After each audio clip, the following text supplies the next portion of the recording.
What a Monday we've got. Welcome into the Colorado Prep Show presented by Upswing. I'm the editor-in-chief of Colorado Prep, Dan Mohrmann. Along with me is the editor-in-chief of Mile High Sports Magazine, Doug Ottewill. Dougie, it was a playoff weekend. How was your playoff football experience in Colorado? It was outstanding. It timed very well with having no Broncos game and a CU game, that's debatable whether it's worth watching. So it was just all high school football all weekend long. It was fantastic.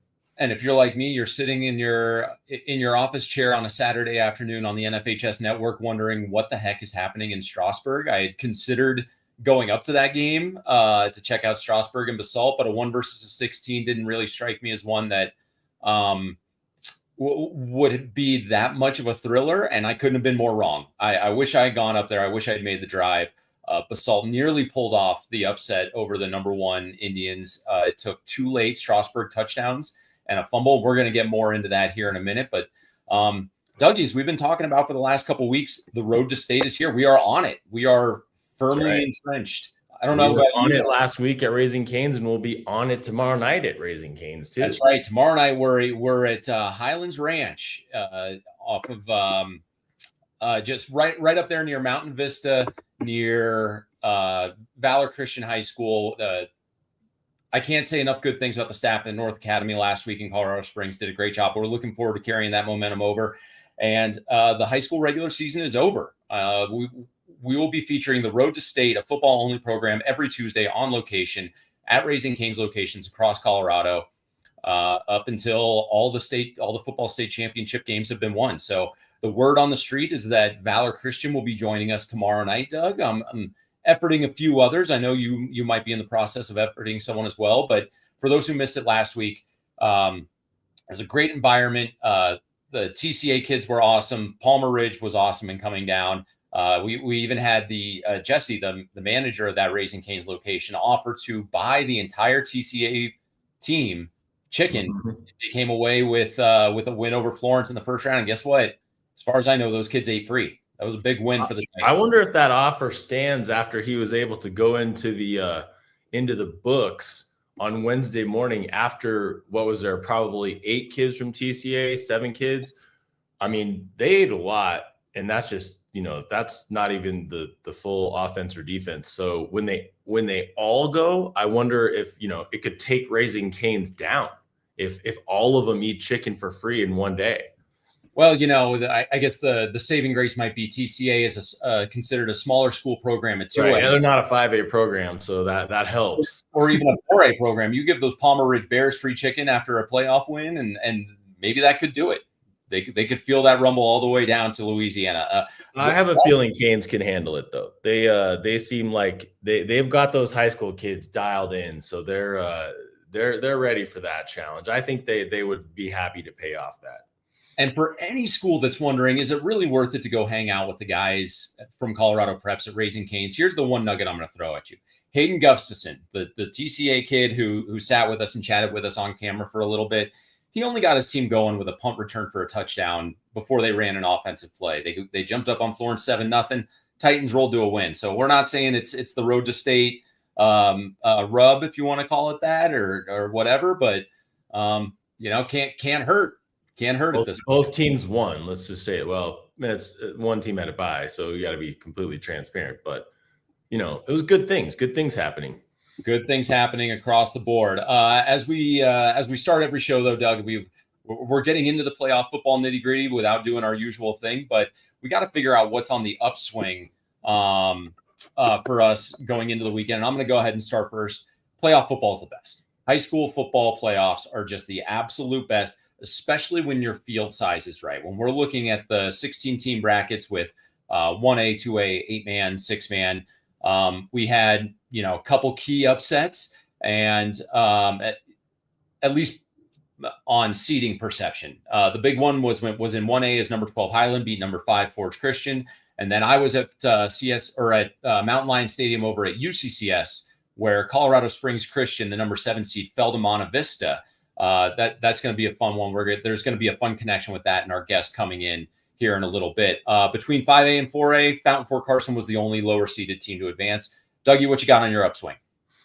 Well, we talked about him a lot on last week's show, but I was watching really closely to see what Riverdale Ridge did. It's a team that got snubbed, in a seeding sense. They were given a number 10 seed, even though they were undefeated. And they went out and put a thumping on Thomas Jefferson. And so they advance. They're going to get a shot at Monarch this week, which is a number 7 seed. But I look at those numbers and I think, okay, well, Riverdale Ridge, kind of famously capped their season off with a win against Broomfield, who's the number 5 seed. So I don't see any reason why Riverdale Ridge can't keep working their way through this bracket and pull off, at least from a seeding sense, an upset over number 7 Monarch. That's one of the games that I really want to watch. And I think the Ravens are on my upswing for sure. That's good to hear. I'm curious to see what we got here coming in. I know our guy Jermaine Stafford was very much on the playoff football watching bandwagon. We're going to get to him in just a second. But as always, the Colorado Prep Show is presented by our friends at Upswing, located at 7460 South University Boulevard. We were just there last week doing our bracket reaction show. We had some coaches come in and join the program, which was great. And the one remaining playoff bracket that needed to be released, we're going to have a coach join us here in just a minute. But Upswing's cold plunge, sauna, and compression therapy area are all designed to help youth train safely and perform at their best. So coming off a big playoff win, get down to Upswing and get yourself a cold soak. And since you're there, you might as well get some speed training in, because you got to be quick when you're going through these playoff brackets. Every lane of Upswing's indoor track is built for young athletes to push their limits and chase their goals. Dougie, when we were doing our show in there, we saw young kids coming in, working on that track, looking to get their speed up. It's indoor. We're getting to indoor season. It's a good time to build that speed training when you get when you get going into track and field season. And at Upswing, the Upswing Foundation removes cost barriers so young athletes can access world-class training and recovery facilities, tools, whatever you need. So you can learn more at upswingfoundation.org. And with that, we bring in our guy from Upswing, Jermaine Stafford, maybe the biggest football junkie we have on the program. Every time I don't know how excited how much more excited you can be considering where we are. But how are things going for you, bud? Going good. How you doing, Dan? Doug, thank you for having me today. Very excited. I mean, if you look at that last edition of My High Preps, and you look at that, who's on the upswing of those 18 young men that we had featured here, majority of them were playing at high level last week. I mean, obviously, your Creek and Valor had to buy, Legend guys had to buy, but yeah, I'm very excited about what I seen over the weekend. And, my biggest surprise for me over the weekend was the weather, right? The weather was, it was nice first round playoff weather. Now let's see if that holds up. Well, I don't know. You guys may not have been too keen into this last year, but last year for the first round of the playoffs, we had that massive snowstorm come in that basically wiped out all the Friday night games. Last weekend of 3A regular season, it was that same deal. So much of that got pushed back. I ended up covering Doherty and Loveland at Gary Berry Stadium on a Sunday morning when the Broncos were competing against the Chiefs and actually showing us that was a team that was going to make the playoffs. So that was a lot of fun. And I know we're going to get into so much football, Jermaine. I know you're so pumped to talk about everything 5A related, everything 4A related. But before we get there, the 3A state bracket was released yesterday and now puts all classifications into the postseason. Windsor takes the number 1 seed, rightfully so. Pomona comes in at number 2. Palisade is number 3. And then Meade rounds out your top 4 with Holy Family sitting at 5 and Roosevelt sitting at number 6. And speaking of Roosevelt, the guy we're bringing in today is the man in charge of that number 6 seed. We bring in Roosevelt head coach Lane Wasinger, first time on the Colorado Prep Show. Coach, how's life up in Johnstown? Life's good up here, man. Thanks for having me. I bet. So what I wanted to tell you before we really get going is the fact that you're stuck hanging out with us today, you can blame your dad for that one. Oh, because of his big win on Saturday or Friday night? So I went up to the game Friday night. He and I were chatting. It was the first time I met him in person. I think I maybe have exchanged messages with him every now and then, but told him that you and I have interacted a few times. And after the game, after talking to him and his guys with that win, he turned to me and said, "Yeah, if you talk to my son, tell him I said hello." And it kind of got the seed planted in my head of like, who better to bring in to talk 3A football than the guy that Manny just told me to say hi to. So here you are. Yeah. Well, thanks for having me. I'm excited to be here. I appreciate you guys inviting me on. Yeah, you bet. So your program is no stranger to state championships. You won one back in 2022, beating Lutheran 34-24. So does this point of the year kind of bring up a nostalgic feeling, or are you still able to draw back on that experience as you prepare for what's coming ahead? Yeah. I think anytime you have success in the playoffs, you always, tend to think back on those times and reference, how you approach those games week to week. So much is different now than it is in August. And even in that mid-season time when you're starting league games. So, no, and that was a special run we had in 2022. We've had a lot of success here at Roosevelt, like you said. And so, not so much nostalgia, but just kind of back to business. This is kind of routine for us. We expect to be here and competing this time of year. So we're excited and eager to get going. You talk about drawing from a successful run in 2022. This season, you played 3 out of the top 5 seeds and had some tough tests there. What can you draw from those games? And how do you get your team to say, hey, we've seen a lot of this already? How does that benefit you going into the state playoffs? Yeah, I mean, our regular season schedule is a playoff, and so we're playing high caliber football teams. Our league is no joke. So we know that going in. And then, so, when you come out on the losing end of some of those games, it's how you respond on Monday. And our kids have done a really good job this year of, taking those losses and learning from them and not letting it define them. And we've come back with it each Monday, kind of ready to work and with a load of energy that I've seen within the program. And so I think that speaks a little bit to the maturity of our guys right now. The team that we've got 24 seniors that, they've been at this for a long time now. They were young ones. I think they were freshmen the year we won state. So a handful of them were able to kind of watch from the sidelines how that team functioned and how they approached each week. And I'm starting to see that in them and how they come to work in the weight room during the day. They attend meetings, they're detail oriented, and, the energy and effort at practice each day. And so a lot of good things going on here. And we're excited. We're excited to get going today. Hey, Coach, I'm very familiar with that Roosevelt area. Being a track coach at Lutheran, we love coming to your field. And I know at this time of the year, support from your administration and your school, and you guys have one of the best facilities I've seen as far as track and fields and the stadium they built out there with the big screen. I mean, that's always amazing to see the cameras watching 100-meter dash from above. Can you talk a little bit about where Roosevelt is for those who are not familiar, and just what kind of support do you have? Because I could see those 24 seniors playing with pride that they've had that support for years.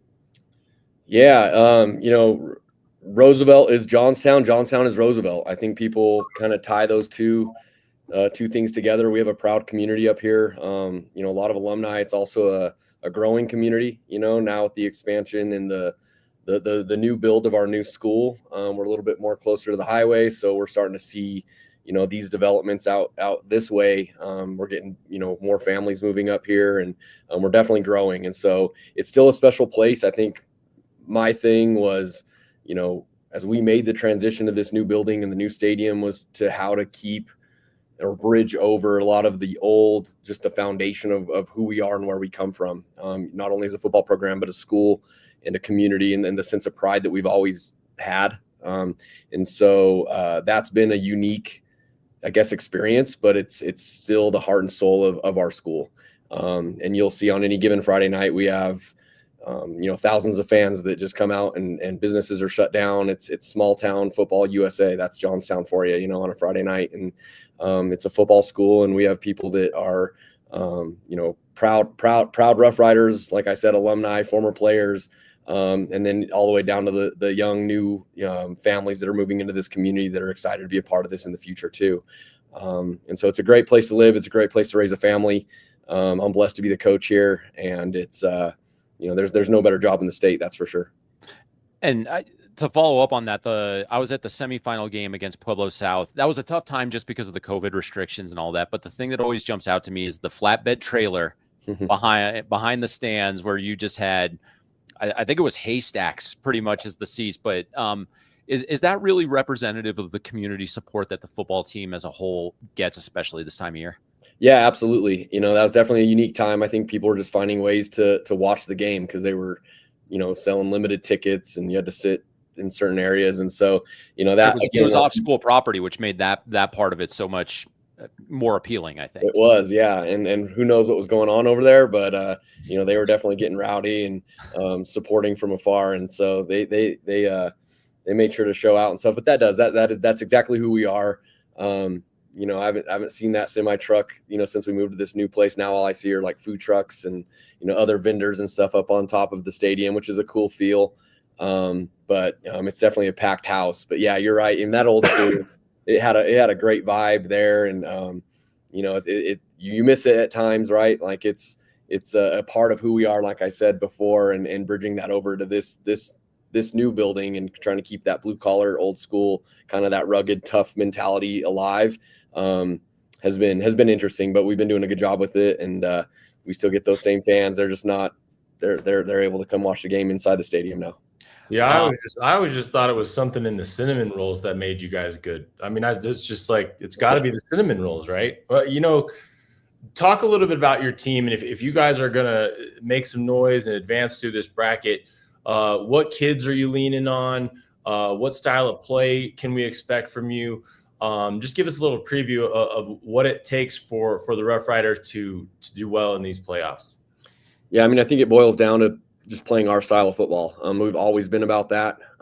We know that, if we play to our standard each day, each week, and we make teams match it, we usually can come out on the winning side. We're proud of the style of football that we play. Offensively, I think one thing that's been a pretty big asset to us this year is just our ability to win in a lot of different ways. We're definitely not one-dimensional. We can lean into the run game if we need to, depending on the circumstances of that night. We've got a wide receiver core and a couple quarterbacks that can, really sling the ball around and spread defenses out when we need to do that as well. And so offensively, it's been fun. We're senior heavy on the O-line. We have an incredible offensive line that have been together.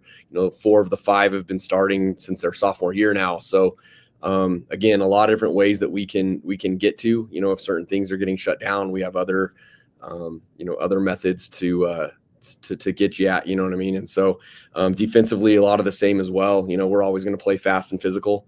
And so that makes up for, sometimes, we might be a little out of line at times or whatever, but our ability to play fast and attack everything that we see has been a strong suit of ours for sure. So we're gonna have to keep that MO alive, this week and moving forward, and do whatever it takes to beat Pueblo County this week. That's the only thing, especially when we talked about this bracket coming out. Those are always fun to look at, and everyone kind of starts 0-0 again. They all envision their path, to the title, and it's the ability to kind of close those doors and just focus on one game at a time and put everything you have into going 1-0 each week and earning another day together. You talk about the style of play that you guys have. It's that kind of 3A physical, tough style that we'd see probably with like a Pomona. I haven't seen Windsor this year yet, so I'm not quite sure what they're about. But Milo Pascual's rushing for over 7 yards a carry. And when you talk about having a senior offensive line, how much does that just allow you to open things up from a game planning standpoint, having the veterans up front that can push that kid forward, and that in 2 carries he can pick you up a first down every time? Yeah, he's a physical, powerful runner. He's deceptionally fast as well. And then, like you said, you talked about his yards per carry, but the caveat to that is our other back rider, Tim Quich. He's got about maybe a third of the carries that Milo has all year, but we can get him in there in either our 2-back sets or at times to spill Milo a little bit. And I think his yards per carry is like 9.7 or something like that. So he does some pretty special things with the ball in his hand as well. A lot of that's credited to our offensive line and our offensive line coach, Chase Klein, who has these guys, coached up well.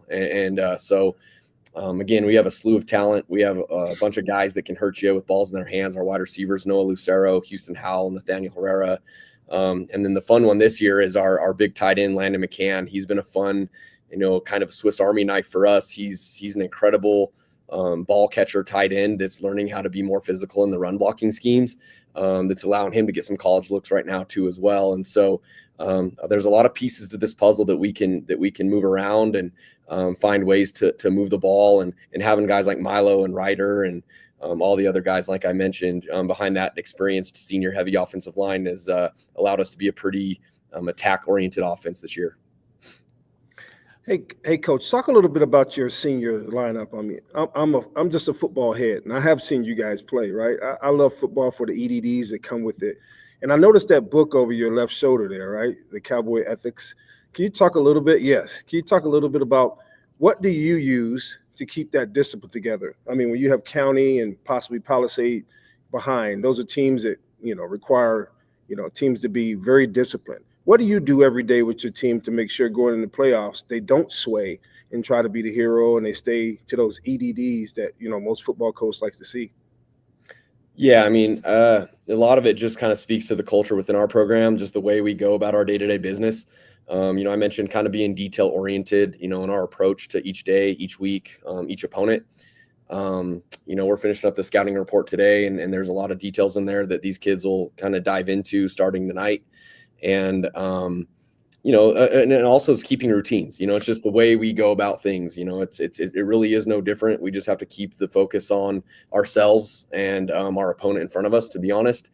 And you talk about Cowboy Ethics, I guess that's more of just a kind of like the foundation of Ride for the Brand that we've that I brought, I guess, when I got to Roosevelt in 2017. I kind of implemented that with our program, and now it's kind of taken over with our school a little bit. RFTB, we have a special brand of football that we like to play, and that Roosevelt R is pretty loud and well known, throughout not only northern Colorado but the state of Colorado, that's kind of where that stems from, I guess. But these kids they're Roosevelt Rough Riders. We talk a lot about tradition never graduates around here, so. These guys have been born and bred to be Rough Riders, and it's a certain way of how we approach practice and our games and just the details that it requires to be successful here. We'll go through some of our matchups to watch later, but we're going to let you get out of here. We know you've got some practice and a game to prepare for, but outside of coaching in your game against Pueblo County, what's the one game that you see on the bracket that you're really intrigued by in this first round? Ooh, outside of our own game, Windsor drawing Severance right away. I think a lot of people thought Severance might be out of the bracket, and that's definitely two communities, really one community that's got a pretty healthy little rivalry up there where they've already played once this year in a close football game. So a 1 versus 16 matchup with a pretty close, rivalry. That one kind of stuck out to us a little bit, just thinking Severance may not have made it this year. So that'll be a fun one to watch again. Awesome. Coach, we appreciate your time. Love it that you jumped on with us. Hopefully you have to deal with us a little bit later. Yeah, hope so. Thanks, guys. Good luck, Coach. Thank you. Appreciate it. Coach Lane Wasinger of Roosevelt. Like I said, I got to hang with his dad a little bit. His dad's the head coach down in Monta Vista. I almost said Mountain Vista. That would have been wrong. And they put together a solid win over CSCS, which we're going to talk about here in a few minutes. But guys, as we get into this first weekend of state playoffs, I kind of wanted to take a little different approach because we're normally just kind of dishing into what we liked, what we didn't like. But I really want to look at these games and look at the results. And is there anything that, I'm sure a lot probably happened that you expected. Is there anything that happened that you didn't expect? And, what should we expect moving forward? So, Doug, I want to know what happened this weekend that pretty much went about the way you expected it to? Well, I think when you look at the brackets really across the board, every classification other than Forge Christian, there really wasn't a big upset. Almost one, as you mentioned, was Strasburg. But everything went chalk, and that's kind of what I don't want to say that I don't want to see upsets, but I want to see the best teams, whether that be the quarterfinals or the Sweet 16 or whatever the case may be. And I think we're going to get to see that this weekend. So to say you expect it, I think based on the seeds and based on the records of those teams and obviously in the bigger brackets, there's buys involved, but we got the best Sweet 16 teams in all these brackets. So yeah, I'm pretty stoked about this weekend because you're going to see the good on good everywhere. What surprised you? I think and it was a game that I was at actually. Columbine's offensive output really surprised me. I think Columbine is a team that we've been talking about throughout the year. Really rough start. At really no point in the year did they have what I would consider an impressive offensive performance. I think they've gotten consistently better, but on Friday night they had a running clock in the fourth quarter, and this was they put 44 points up over Fruita Monument in 3 quarters. And the Fruit is one of those teams, a Western Slope team, that I think very few people really know what to expect. But Columbine took care of business. But what impressed me was the amount of points they racked up. I don't really care who you're playing. You're in the state playoffs and you're putting 44 points up in 3 quarters. That's kind of one of those things that jumped out to me. And I think, there's a lot of Ralston Valley kids in the stands watching that game. And I got to think, they know that they're not playing the same Columbine team, and Columbine gave them a scare earlier in the year. But I think this team, you remember a couple of years ago, the Schneider running back for Columbine that was so good. Well, it's his little brother now, and that kid's a beast. He'll run you over.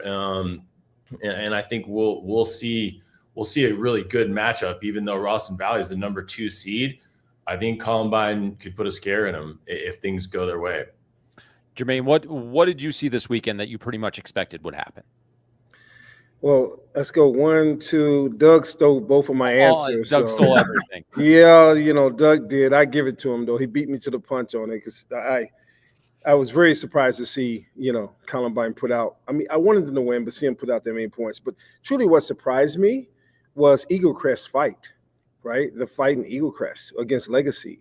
If you look at that game, very close at halftime, right? I mean, a very close game, and they took off. And I want to be exact, but I think they end up winning by a couple of touchdowns, and they have some great output on special teams. Once again, you talk about Cameron Bell starting out with that 92-yard kickoff return. I mean, that's a punt return or one of the two. I can't remember exactly, but they took off. And to see them fight back against a team from up north that they haven't seen that style of play, was very surprising. And once again, Columbine's numbers, I mean, they look good. And trust me, there's some different packages going in at Ralston Valley, because it's not the Columbine about a month and a half ago we were talking about, can they make it to the playoffs?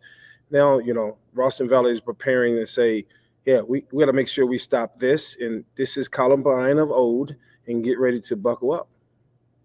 I'm actually going to go with the game that I attended and wrote for ColoradoPreps.com, and that was Monta Vista and CSCS, guys.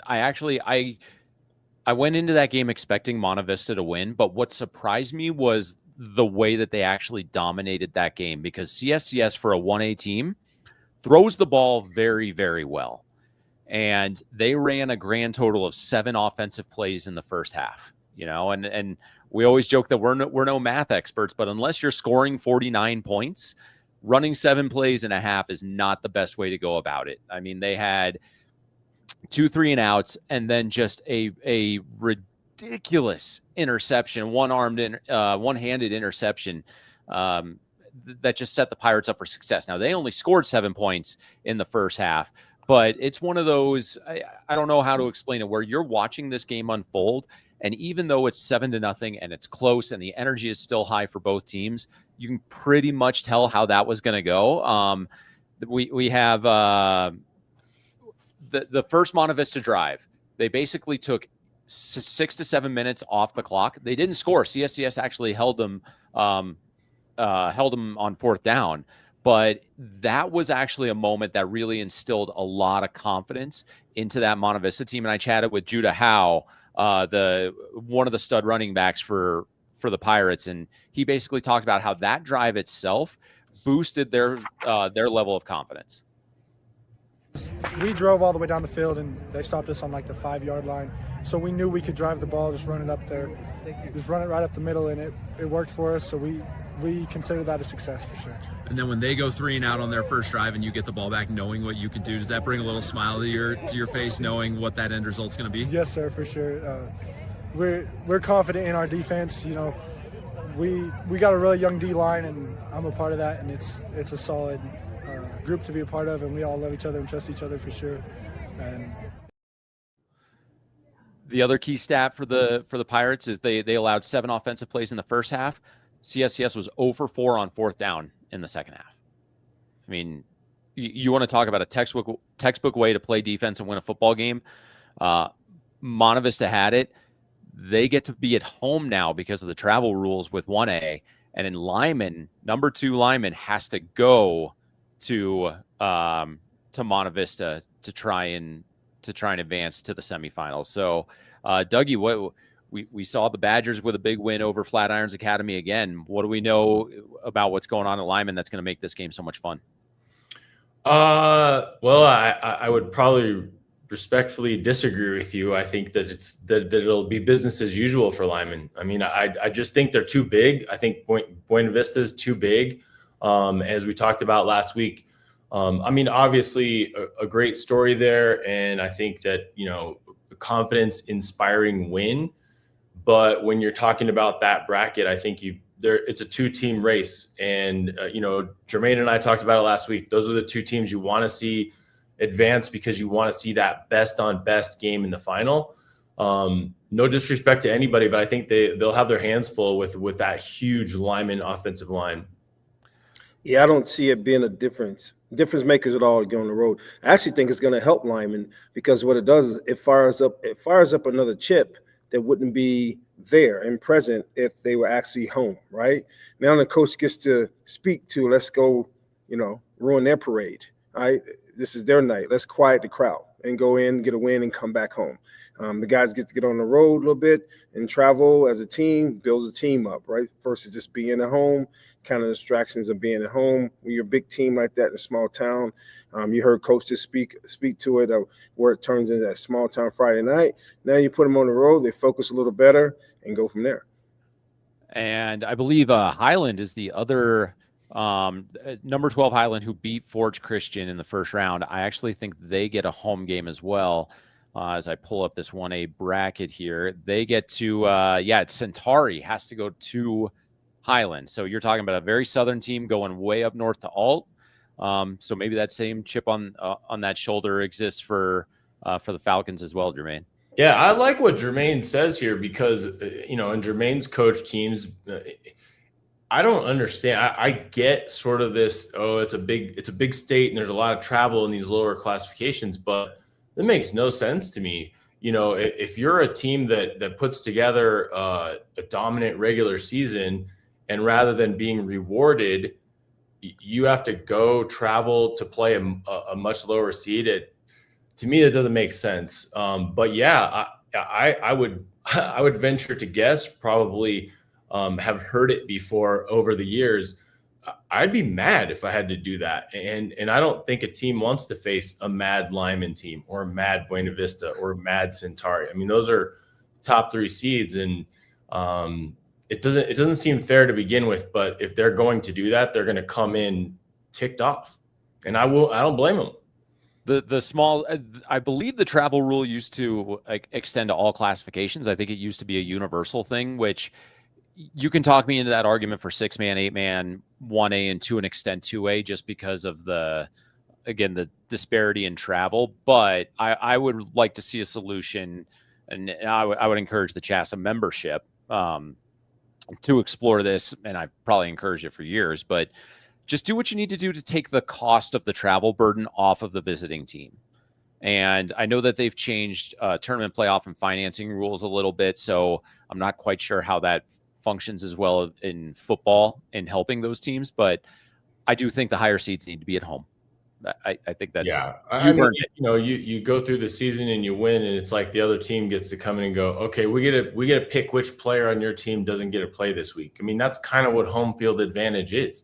I don't understand the logic there. I mean, yes, I understand the costs and the this and the that, but it makes no sense. I mean, can you imagine if that was a rule in a higher level of football, in college or in the NFL? You know, sorry, undefeated Patriots, you have to go on the road in the divisional round because, you're just too good and it's not fair. I mean, it just doesn't make any sense. Because the Pittsburgh Steelers were the number 5 seed and they upset whoever they played to, Right. to earn a home game. All right. As we move on, guys, Doug, you mentioned it at the top. Not a lot of upsets in terms of seeding, but the one that we would have seen in the higher classifications, Fountain Fort Carson, our guy Jake Novotny, we had on the program a couple weeks ago, gets a win over Cherokee Trail. What is their gift? Well, guys, they get to go to Stutler Bowl on Friday night, and they get to play Cherry Creek. I think that's the intriguing thing about the 5A bracket, because all these teams that we collectively have talked about a lot over the course of this football season, it's the good and bad of the bye. The bad is that you don't get to see them on this, really exciting launch to the state playoffs. The good is that they're all here in week 2 of the playoffs, and we get to see what they're really made of, because now you're talking about, across the board, teams that are playing the best teams in the state. And I want to see how good Cherry Creek comes out. I want to see if Mountain Vista can put up points against everybody. If Arvada West is for real, how good can Valor Christian be, now that they've made their move at quarterback and they're sticking with it. What did Coach Sanford tell us, that they hadn't punted since they made the move? Yeah, that's a scary 5 seed to me. So I'm really excited to watch some of these teams at the 5A bracket, show us what they can do. So here's my question then, and I wanted to get into this a little bit because I tend to think that 24 teams for a football playoff bracket is too many.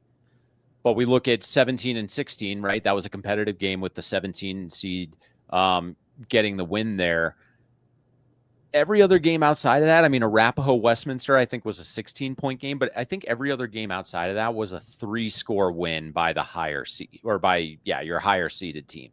So I don't know, Jermaine, is it worth it to have this extra week to either give those top 8 teams a bye and maybe get some rest and get healthy or any of that, or are we dealing with a playoff field size that's just a tad too big?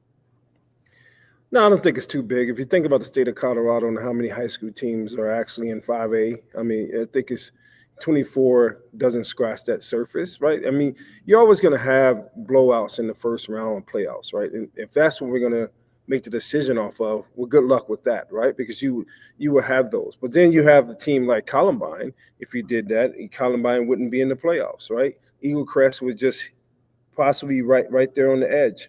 And these teams in 5A in general wouldn't be able to make their run. In the state of Colorado, I think the weather holds up. I mean, you're not playing late, and it makes that run to the state best for your top teams, right? They get that bye because they possibly will be playing in late November, and it's totally fine. Obviously, scrolling those sidelines when I was a high school coach, those weeks, they shorten up really quick, right? Even you're playing, especially if you have a bye. So it's not like they're playing too much, but you want to be able to win a championship and make it worthwhile. Think about other sports in the state of Colorado. I mean, if you think about track and field, there is no more regionals and those things that used to be back in 05 and 20 years ago, and you have to go through these rounds to make it a state, and they just made it a top 18 go to state, right? That was for a reason. Here's the kicker. When the kids get there to state and track and field, now they have to run 3 days in a row all day long, right, to make it, versus and most of the kids somewhat poop out, and some are able to hold their own and show their best. But your 100-meter dash is not your fastest guy every year, right, in the state of Colorado, because of that attrition they have to endure when they get there. I think this gives them, with this many teams, it gives you opportunity to set up for the best teams to make it to where they need to be. So I don't think they need to cut it back. But yeah, it definitely looks that way at times. But giving teams the opportunity more to play, it's no different than 0 week, right? When they have that 0 week, this is another opportunity for kids to continue to play, and it helps our state when it comes to recruiting, because we are lacking when it comes to our state of having enough film, and the film with the best on best is actually playing. So this is an opportunity you get to see, this week when you see Eagle Crest gets to go up against, Mountain Vista. Well, think about those defensive backs for Eagle Crest. You don't think they're licking their chops to get good film with Brooklyn Bailey? That's a great opportunity to have some film going up against one of the state's best wide receivers. So you get those matchups that make a big difference. Okay. I would actually be the guy that would argue 5A and 4A are probably okay at 24. 2A next year, 3A and 2A are both expanding to 24 next year. 3A, I'm a little curious about. I need to go back and take a look at the seeding index to see how that playoff field would have settled once that was all said and done. But I've long been a proponent that 2A should not be going to 24 teams. I think especially when you're getting to that point with those schools of that size, you have kids that your basketball coaches are relying on, your wrestling coaches are relying on, and we already have the travel burden, as we've kind of talked about a little bit. But then Basalt has to nearly go and upset the number 1 seed in Strasbourg, which kind of throws a lot of water on that argument, because now you can sit there and see that there are those lower seeded teams that can make that run. Dougie, I was texting you during the course of that game. I'm not sure how much you were paying attention, but Strasbourg needed 2 late touchdowns, and they had to force a turnover inside the 20-yard line to keep Basalt out of the end zone. How much fun would that have made the next little bit? I mean, I know you keep talking about how you want to see those number 1 and number 2 teams, but seeing a number 1 seed fall in the first round, does that add a level of excitement and a level of justification for a 2-way playoff field going to 24 teams? I don't know if it's a justification, because those things are anomalies, but the best comparison that I can come up with is the NCAA basketball tournament. What does everybody love? They love the first 2 rounds. I mean, that's just, I'm sure, and I don't have them in front of me because I wasn't, kind of expecting this topic, but if memory serves, the viewership, throw a curveball at you. Yeah, if memory serves, viewership of the NCAA basketball tournament just declines by the week, because not only are there more fans and more teams involved, but I think everybody's eyes are on the first round of the NCAA basketball tournament, and I think that it kind of plays out the same way with state football. I loved last weekend because it just gives you a chance. We talk a lot about Cherry Creek, Mountain Vista, Ralston Valley. Our top 4 or 5 teams. It gave me a chance to look throughout all the brackets and go, oh man, well that's a number 10 that could win. That's a number 7 that's pretty good. It gives you a little chance to think about some of these other teams that maybe haven't gotten enough attention. And it's not about attention; it's about who the best team is, and that's fine. But I think, to Jermaine's point, the more the merrier. It's a fun time. If a 1 happens to get upset, well, then they probably shouldn't have been a 1 anyway. I think that these are things that are fun. This is why you play the game. I mean, if we just want to have a top 8 or a top 4, we can do that, but it's not as fun. The storylines aren't the same, and you don't have those opportunities. So for me, I think it's fine. You're going to get blowouts, and that's okay too. All right. The other upsets of note this week, I told you Monte Vista over CSCS. That's a 10 over a 7. And then number 12 Highland over Forge Christian, the last year's state runner-up, who returned a hefty amount of talent. Guys, they were sitting in our top 5 all year. And the Fury are done for the year in terms of football, setting up some really good quarterfinal matchups, which brings us to, what are you looking forward to this weekend? And Jermaine, we're going to let you go first so that neither one of us can steal your answer. But what if I had to ask you for 3 games, if you had the ability to go to all 3, what are you going to? Oh, wow. 3 games. I'm excited about that. I would first going to start because I travel here and I'm here a lot. So I want to see my Lutheran team, right? I want to see Lutheran out there. I believe that seed against Eagle Valley, that would be 1 for sure. I would love to see it. I think they've shown in the past that, playoff times come and Coach Robbins and those teams are able to put together some wins. The second one, obviously, I talked about it last week. Very interested to see Ralston Valley in Columbine. I mean, think about just saying that and that rolling off your tongue. I mean, who wouldn't want to see that? That is like a second round game. That is big boy football. I'm sure both teams have come ready. And then the third game, I'm kind of slated on, but I think I'm going to go with Vista Ridge and Broomfield, just to keep it going on each class there. That Vista Ridge and Broomfield. I think that's going to be a shootout, exciting game. Both teams think they can win. They've won those big games, and just to see who can be tested. So those are 3 games I would love to jump and see. Obviously, playing a little ringer here, I want to see Riverdale Ridge continue to do what they've been doing. So, and also the last one I would say, I know you said 3, but I got 5 here. The good old Mountie Arapahoe, going up Fairview. They are going to Fairview, right? Is it too long too? Yes. Okay. I just wanted to make sure going to Boulder is not too long. I mean, come on. It's traveling on the bus, right? Well, Arapahoe traveling up there, I think that'll be an exciting game as well.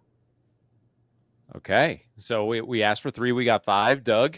I feel like that's cheating because Jermaine was just trying to take all the games so that I didn't have anything to talk about. Well, looking at this rundown, right? He didn't steal any of your answers, so we're good. He did not. I am going to start out by watching number 9 Northfield, number 8 Pueblo West. I think that game sets up to be very exciting. I mean, obviously a 9 and an 8 couldn't get much closer than that. But I think more specifically, Northfield is a team that has quietly kind of been pretty darn good under the radar. So I think that 4A bracket's fun, across the entire bracket. But Northfield's a team that I could really see being potentially even a semifinal team. I mean, they've had some nice wins. They've had some close games against some teams that are pretty highly seeded. So I really am intrigued by that matchup, Northfield versus Pueblo West. And then I talked about a game last week in the 6-man bracket. Caliche took down Walsh, beat him bad, 57-24. And so now they get a chance to play Stratton. And Stratton, as you know, is that team that's it's always a potential championship team season in, season out. But I do think that Caliche is that team that could be that David and take down a Goliath. So that's a team that I'm going to kind of watch, in a game that I'm going to watch in that 6-man bracket. So yeah, across the board though, there's so many good matchups, but those 2 in particular stood out. Well, I'm actually gonna go with an answer that I thought Jermaine would have stolen. I'm keened in on Legend Fort Collins this week for a couple of reasons. That Fort Collins rushing attack, I think, is the real deal. I mean, if you want to sit there and look at what Jack McEwen has done all year, I think he's rushed for 2,000 yards and 27 touchdowns. He's averaging 188 yards a game, and that's at the 5A level. This isn't, we've talked a lot about running backs who do this at 2A, 1A level. Of course, Doug, we mentioned the Florence quarterback last week, big time, both on this program and on the road to state. But this is a dude who sees a lot of top-level competition and has rushed for 2,000 yards. And then when you add in the fact that Legend does not have DJ Bordeaux this weekend, that makes that entire dynamic very, very interesting. So you have maybe one of, if not the best quarterbacks in the state who isn't playing against a rushing attack that has just been lights out all year. And that is a game I'm very curious to see. I would love to go, depending on how things shake out at state volleyball this weekend. I may have to run down to Parker and check out Echo Park Stadium on that one. Well, that's offense versus offense, Dan. I mean, you speaking of DJ being out and running backs being the key. Do you know why Legend was scoring 50+ in the second half of the season? Because of the defense stopped teams, right? So now you're going to say defense versus the running game. And it will be interesting to see. Not one that I would pick on my top 5, but yeah, they'll welcome you over to Echo Park if you'd like to see that. Well, I hope so. I hope they'd welcome me. The other one I'm curious about, Strasburg, fresh off a near upset, they have to hit the road, and they got to go to Eaton and play a program that knows how to win state championships. So we'll see how that shakes out. I mean, they've got to be tightened up a little bit better than what they were in those early, in that first half against Basalt. I think Brian Brown, Strasburg head coach, will have those kids kind of refocus, but that's no easy task coming off a near loss to a 16 seed to have to turn around and play a team like Eaton. So I think it's one of the best things that can happen to a number 1 or number 2 seed is that you get scared but still win, because a team that's been number 1 all season like Strasburg, a team that's had big wins across the board like Strasburg, they're they might be reading their own press clippings, and they get a chance to actually lose, and all of a sudden they got to be reminded what it takes that got them there in the first place. And so I think they're going to be a scary team in the second round because they got that wake up call. Well, and I agree with you 100%. That's like you don't. I think it's really, really tough for teams to get complacent this time of year. But I think when you see 1 versus 16, and for anyone who's seen Basalt play football in the last couple of years, that's no easy team to beat. They are tough. They are physical. They run the ball well, and they play very, very technically sound defense. And so, if they just thought that was going to be a win, then maybe that's exactly what they needed. So that can be the best thing for them. But also of all of the ways that they could go into the second round, I can't think of one that would be a little more nerve-wracking than having to face a program like Eaton.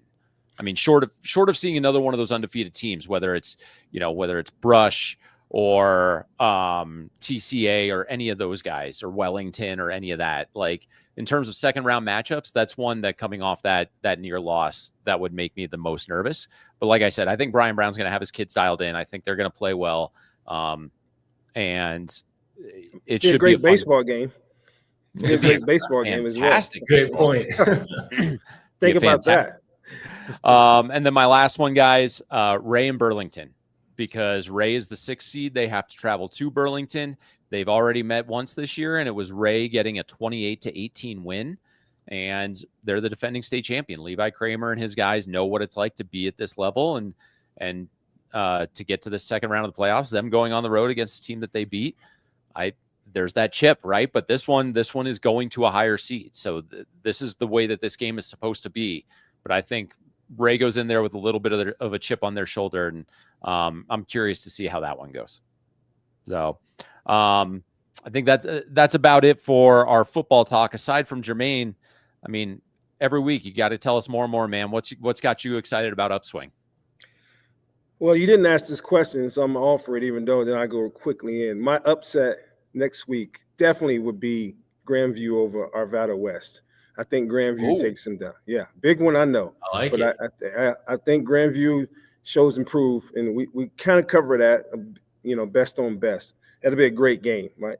But we are excited this week, as usual, when it comes to what we offer in our services here at Upswing, with youth football ending and new kids coming in on their off season. We're truly excited to, feature our off season program for softball. Coach Abby, as you know, I embarrassed her earlier this year and brought her on. She's the head coach over at Cherry Creek High School, and she's one of our lead trainers here. She's going to be starting her off season program here for softball likes. So softball players excited to start that off season. It's no better time than to jump on it now and let that itch, get dealt with creating the narratives of getting better. As you know, right now, a lot of teams end and don't horse that trophy up, and you have that taste in your mouth of getting better. So, starting, this week, Monday, Wednesday, Thursday, we will have that program here. You can go to our website at upswingfoundation.org to get more information and sign up. But yeah, we're definitely excited for it. And we're excited about the new season, obviously going into the winter season with these kiddos. So yeah, we're very excited. All right. Before we let you get out of here, Dougie, since he did it, I'm going to put you on the spot. Give me an upset for this week. I think Columbine could upset Ralston Valley. I mean, I know that's a number 2 seed, but they came real close. And that was a month and a half ago when they weren't clicking like they are now. You kind of look at Ralston Valley and say, hey, they're a team that had to sit around a week and maybe they're, feeling pretty good about their seed. You get a team like Columbine that's very used to making deep runs into the playoffs. And, do I think that they'll win? I don't necessarily think they will. I think Ralston Valley is a real deal. But if there's an upset on the board out there, that might be one of them. I'm going to pick that Fort Collins over Legend upset. Ooh. Oh, that's a. You still think they're going to welcome me at Echo Park Stadium if I roll in on Friday night? I will not be standing beside you. I can let you know that. Right? I won't be. I will be with Doug, and we will be sitting in the parking lot up top when Ralston Valley and Columbine go at it. But hey, an upset pick, you must pick it, right? Doug picks a team that he doesn't think can win. I mean, he said, I don't think they can win versus an upset pick. you're picking a big upset there. Well, and that's You're right. I did ride the fence a little bit too much there. Yeah. And in the sense of not sounding like a child, Jermaine, you started this. So I usually do, Dan. So if anyone's got an issue, I was going to roll in completely unbiased, nothing like that on the agenda, but Jermaine had to force it out of us. It's fun. We hope we're seeing nothing but great football from here on out. Absolutely. So Jermaine, thanks so much, man. If you want to come hang out with us at Raising Cane's and Highlands Ranch tomorrow, you are more than welcome to. We'll even sit you down and talk more football because we know that's what you love to do, man. Perfect. Give me some of those crinkle fries. Yeah. Dan's got a few cards, I think. We know a guy. Yes, that's good. I'll see you guys tomorrow. Jermaine, have a good one, bud. Oh, Dougie, as much fun as we're having on the football side, there's still plenty going on across the world of high school sports in Colorado. Some big state championships to be crowned this weekend, and we'll get more into that after this. Raising Cane's invites you to grab life by the chicken fingers. So get out there. Be you. Do you. Embrace whatever makes you, you. All while enjoying Raising Cane's hand-battered cooked-to-order chicken fingers, crispy crinkle-cut fries, buttery Texas toast, and that secret recipe cane sauce that makes everything that much better. So go on, savor the day. Raising Cane's chicken fingers, one love.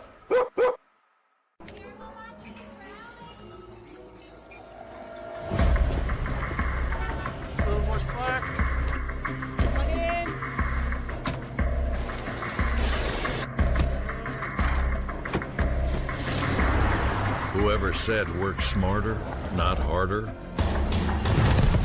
didn't realize you could do both.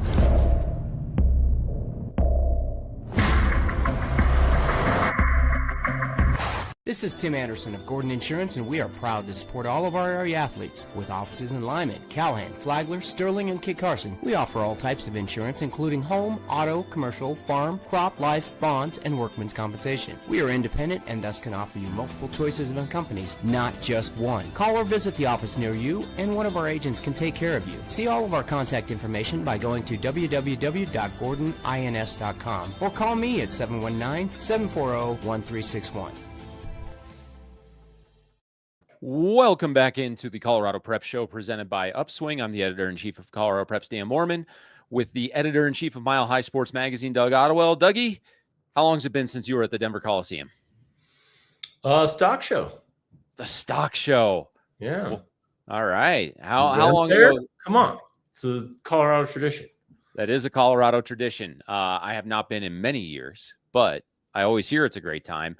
I will, however, be at the Coliseum for 3 straight days starting on Thursday because we have state volleyball on tap. Regional champions were crowned over the weekend. State tournament qualifiers were listed. You can find the full list of qualifiers at coloradopreps.com. I believe state tournament brackets have been released this morning, and you can find those over with our friends at chassanow.com. Top seeds in each classification. 5A is Fossil Ridge, not Valor Christian, who's been the top seed for the last several years. In 4A, it's Montrose. 3A is Alamosa. 2A is Simla. 1A is Marino. Dougie, I mean, outside of Fort Collins and Fossil Ridge, that's a lot of small town volleyball representation at the top seeds. Yeah, I mean, it's huge. It's huge really across the state, but small towns, I mean, volleyball is everything. Yeah, I'll start with the 5A. I mean, Valor Christian kind of looking for its 4th straight title, which is really impressive. But they're, you don't want to say they're down, but they lost a lot of kids from last year, including the Gatorade Player of the Year and Chloe Ellerton. Fossil Ridge comes in as the top seed with junior Emery Johnson. 210 kills this season. That's dominant. So I think that's a good storyline there. You have a team that's a legitimate top seed, been dominant all season long. And then you've got a team like Valor Christian who will probably have something to say about that, even though they might be a little down in terms of their graduation from last year. So 5A should be a great tournament as it usually is. Yeah, and I mean, you see so many teams across that 5A field that just has the ability to make a run. I think Rampart at the number 5 seed has looked strong at points this year. Legend, Rock Canyon, those Douglas County schools, they all can find themselves in the mix very, very easily. And they're all just right there at the top of the seeding of the seat. They're the top seeds of the brackets with play getting underway on Thursday. Over in 4A, so Montrose was an undefeated team for such a long time. I think they ended up getting upended by, I can't remember, I think it was Fruita Monument. Still won a league championship, came down to the Cheyenne Mountain tournament and suffered a couple more losses, one to Rock Canyon, who I mentioned in 5A, and then University ended up getting them. University, of course, another top seed in 4A. Maggie Legg has emerged as one of the top hitters in the state, and her first cousin, Lily Nelson, who actually started her high school career at Delta and then moved up to Montrose and has been playing with the Red Hawks for the last couple of years. She's done a masterful job at running that offense for the Red Hawks. Windsor University Lutheran, all top-level teams. You can't forget about those pesky PPAC teams like Lewis Palmer and Cheyenne Mountain. And then Berthoud is actually another team that, at least in my mind, has had a very surprising, successful season. The Spartans come in at the number 7 seed, and that's going to be a team I definitely have my eyes on over over that 3-day span. Alamosa comes in at number 1. Aubrey Rothermich is a big reason why she's hitting 509 her kill percentage, which I tend to think of it like it's almost like baseball and batting average. If you're over 300, you're a good baseball hitter, right? I think anything over 450 from the hitting standpoint, volleyball wise, you're an outstanding hitter. And Aubrey is hitting 509. So she's that leads all classifications, not just 3A. The biggest threat to the Mean Moose, also the greatest mascot name in Colorado, right up there with the Melineers. Biggest threat's probably Resurrection Christian. Kaylin Pardue and freshman Paige Michelson. They each have over 230 kills. Cougars actually down at the Cheyenne Mountain tournament, not this past weekend, but the weekend before, Dougie. They had a 2-0 lead over Valor Christian in the championship match of the Summit bracket. Valor needed a reverse sweep to come back and get that win. So when you look at a 3A team in Resurrection Christian that had Valor on the ropes, they are immediately going to be a threat to win that state title. Eaton comes in at the number 3 seed, always a title threat with that program. And then Forge Christians look strong for much of the year. They come in at number 4. Yeah, you mentioned that tournament. I love the fact that pits all the classifications against each other, especially in the sport of volleyball. And we talked about it, right off the top. I mean, volleyball is a big, big sport in Colorado. Not only do we send kids to the next level all the time, but they're coming from each classification. It's not just the big schools that are going on to play places. And I think, you look at the 2A bracket and you talk about a team like Simla. They're there year in, year out. They've always got a good program. This year, they come in with Carly Cox, Brinley Ahmet hitting, 200 kills each on the season. Another team, like you just mentioned, that has 2 kids with over 200 kills. Simla won it in 96, but just as an athletic program, they're always there. So I think this is a great storyline coming into this tournament. You got Wiggins, Sedgwick County coming in. The Cougars are number 7 this year, while the Tigers are number 8. If Wiggins beats Buena Vista in its opening match, it will take on Simla in round 2. So I think there's just a lot of teams. I think 2A is one of those brackets that's pretty wide open. Regardless of seed, there's a lot of teams that could win it.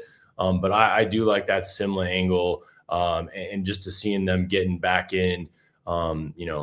They're just one of those schools in Colorado that you think about some of the great athletes and teams that have been through Simla, and Barry Helton, for example. But yeah, I'd love to see the Cubs go deep in the volleyball tournament. Well, it's funny you mentioned Barry. I mean, he kind of he's hung around the Colorado Springs area. His kids all went to Cheyenne Mountain. A lot of fun to cover, mainly in football, but a couple of them also played some golf, some baseball. So a lot of good. Tarzan went to Simla. Tarzan? The original Tarzan, the actor, went to Simla High School. I have no idea who that is. Google it. Google original Tarzan. And right, Tarzan Simla, and I guarantee you it'll pop right up. Tarzan Simla. The more you know from the son of a former commissioner. If Wiggins and Simla end up meeting in that round 2, is there a shot that we can get Mike Book to officiate that match? Oh, I think that'd be great. I don't know if he knows anything about officiating volleyball. He just knows about officiating in general. But how about being a line judge, in or out, and it hit the antenna? How hard is it, right, Mike? Yeah, but that game would for those who don't know, Mike Book. It's the Mike Book Bowl.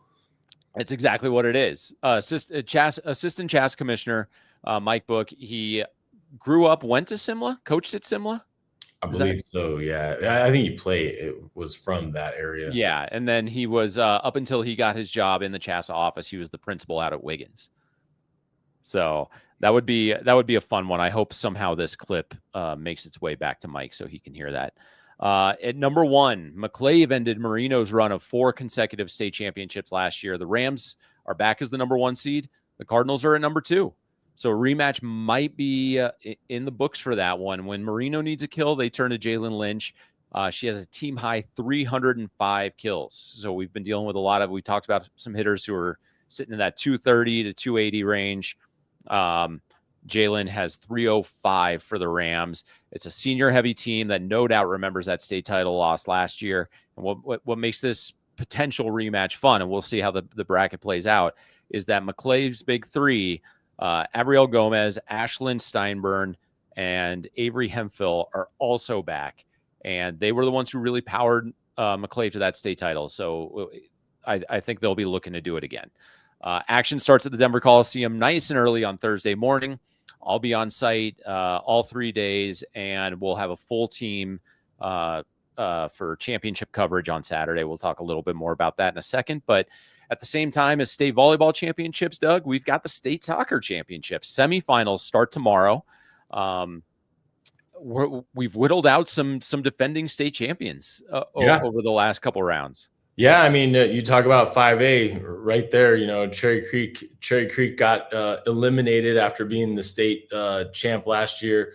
You know, they got beat by Pine Creek, so you're going to see Pine Creek and Regis on one side of the bracket, and Ralston Valley and Cherry Creek Trail on the other side of the bracket. So, kind of some new blood in state soccer. You know, you're not seeing Broomfield, you're not seeing Cherry Creek. So this could be a fun bracket, and we'll see which team comes out on top. But you know, when it's new blood, it's kind of anybody's tournament to win. That's right. In 4A, you have Mullen versus Cheyenne Mountain, Greeley Central against Silver Creek. Those games are Wednesday at Trailblazer Stadium. Before you give us the 3A matchups, I'm going to ask you this question now, so you have time to think about it. But there's only one defending state champion from last year that's still alive. And after we go through this, I want you to give me your guess of who you think it is. But what do we have on tap for 3A? 3A is it's the battle of the private schools here. You got the Academy. I guess Academy's a charter school. It's a charter school. They play Kent Denver on one side of the bracket. Then you got Steamboat Springs, the only public school here, fully public school, playing Jefferson Academy. So, you know, another one, any of those are able to win it.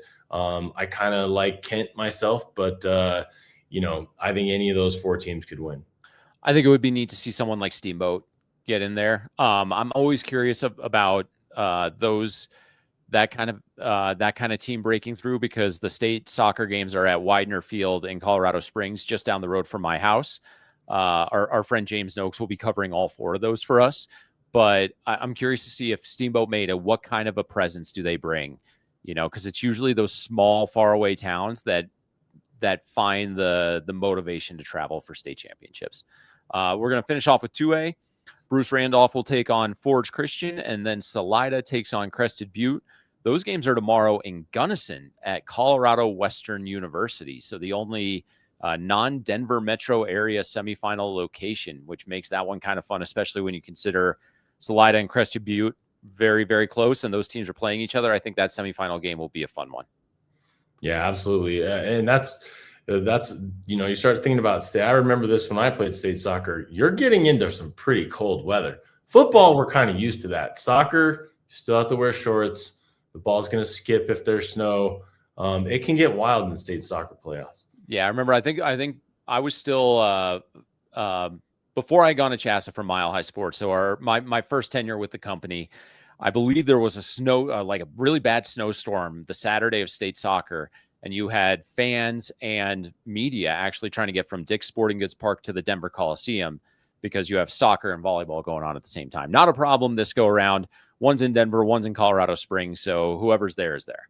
That's right. But right. And Forge Christian is the answer to the question of the one defending state champion still alive for. You didn't even give me a chance to guess. I figured you forgot, to be honest with you. I was just waiting to be prompted. Yeah, well, you could have sat there and guessed for you probably would have gotten it on your first 5. You know who would I would have guessed? Crested Butte. Did they not win the year? They've won before? Recently. Yeah, that was going to be my guess. I think it was 2 years ago. I'm gonna own up to say that I wouldn't have got it right on the first guess. I was going to guess Crested Butte, but you would have gotten the classification. That's good.